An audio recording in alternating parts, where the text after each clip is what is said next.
In today's video, I'm going to teach you how to create a Trello board, a versatile tool for organizing projects, whether for team collaboration or personal tasks.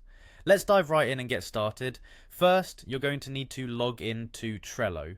Head over to Trello.com, where you can either sign in using your existing account or create a new one if you're not a member yet. Once you're logged in, you'll find yourself on your Trello dashboard. On the left side of your screen, you'll notice a panel containing all your workspaces. These workspaces function as centralized locations for your projects and collaborations. Go ahead and select a workspace where you'd like your new board to reside. If you don't have any workspaces yet, this is also where you can create one. Now, on to creating the board. Within your chosen workspace, look for the option that says Create Board. It should be located in the Board section of your workspace. Click on it to initiate the creation of a new board. After clicking it, a prompt will appear asking you to enter a board name. This is where you can get creative. Name it something relevant like Project Workflow or Task Manager, whatever suits the project you're organizing.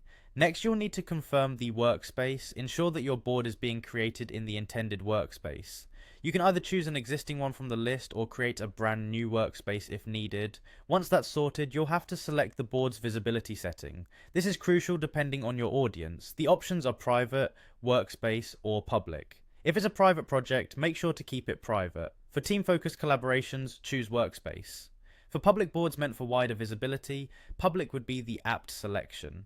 Moving on, hit the Create button to finalize your setup. Once you do, Trello automatically generates 3 default columns for your board: To Do, In Progress, and Done. These columns, or lists as they are called, help in categorizing tasks based on their status.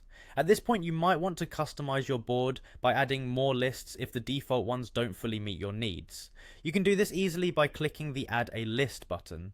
Now, under each list, you'll be able to add cards by clicking Add a Card. Cards are where you'll manage individual tasks or items. Once you have your cards in place, you can enrich them by adding descriptions, setting due dates, attaching files, assigning them to team members, or creating checklists within the cards. And as your tasks progress, you can keep track of everything visually by simply dragging and dropping cards across the lists from To Do to In Progress or Done. And there you have it. You now have all the tools you need to effectively create and manage a Trello board. Whether it's for personal tracking or team management, Trello provides a simple yet powerful way to keep everything organized. Happy organizing, and remember, the more you use it, the more streamlined your process will become.